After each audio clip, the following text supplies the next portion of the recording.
Good morning, everybody. Michael Peterson on location at the courts of Colorado and Three Ball Hoops and the Sports Biz Network. Special guest today, Peter Gomez. Handshake, young man. How long have we known each other? Oh gosh, what, 6-7 years? It's been a while. Yeah. We got an official in the house, State High School League official, been working youth games, Futurity First Financial, Yes. Insurance Services. He is going to be our proud partner for all of our officials, our families looking for insurance for their kids, officials looking for supplemental, savings. There's a lot of different varieties. We're not going to get into the boring stuff today, Peter. No, we're not. Let's talk a little officiating. You got How it. long you been an official? 7 years now, working, this year will be the 8th year. Beautiful wife and you, family, grandkids, all living in Loveland, Colorado. All in the northern area, yes. Yep. Yes. You worked in the state playoffs last year. How far did you go? I believe, got to the final 8. Final 8 of, is it 2A, 3A? It was about a 3A. 3A. Okay, very successful, hard-working official. If you see him out in the court, take the time to say hi. Okay, let's talk a little basketball.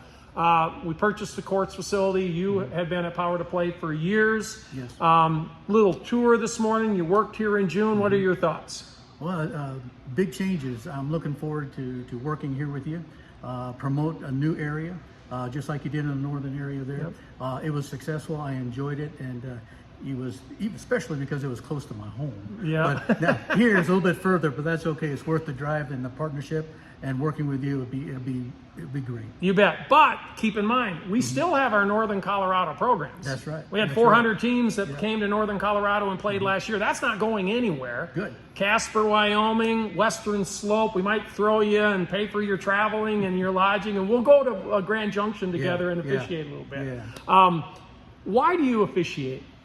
Well, I love the game. Since about 2nd grade, I started playing basketball. I tried. And watching my father play with his work and doing rec games and things, that I grew up playing basketball, played some middle school, high school teams, and then as an adult, I just enjoyed it. When I couldn't play basketball with my employers and my coworkers anymore, I spoke to an official and said, "How do you do it?" And he says, "Speak to Lloyd." And I did, and then here I am. And I had goals of making it to 3 years, making it to 5, getting into this and that, and so far it's been a great run. I've really enjoyed working with you, the games that we've done, varsity Yes. stuff. Let's finish with this. Communication between coaches, assistant coaches, players, towards an official. That always seems to be a hot spot and where things start to escalate. Yes. What advice would you give anyone? You're out there officiating, they question a call, there's a procedural, maybe the coach is yelling about something that he doesn't really know in the rules, or they see it differently from your angle. When it comes to advice of communication on the court, what would you suggest to people, coaches, assistant coaches? Let's just stay there today. Okay, for the bench, the coaches especially, they're always going to try to protect their teams. They're always going to see something towards their favor. Many of the times I'll just say, "Hey, coach, from what I've seen, I wasn't standing where you were. This is from what I saw, and by rule, this happens." And just explain it. And typically they will do that. But the first part is don't come back towards to the coaches as being antagonistic or defensive. Yep. You just be polite and just explain by rule, or this is what I saw. Coach, you probably saw it that way, and I think you're correct from that angle, but from my angle, being right there, hopefully in the right position. Yeah. That this is what I found. We all see it differently. Yes, we I do. always look as an official, if they're getting up and down the court, they're using proper mechanics, they're a good listener, they're communicating. By and large, you do those things, you're a pretty solid official. Yes.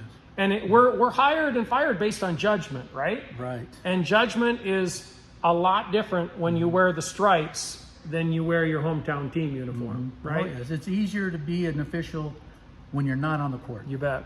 All right, we're going to make it short and sweet. Special thanks to Peter, Mr. Gomez. It is a pleasure. Yes. We're on board working together. We're going to again. continue to improve the culture for youth sports in this community, one good guy at a time. That's right. All right, thanks so much. As always, be kind, be thankful, do your best. Have a wonderful weekend. Take care.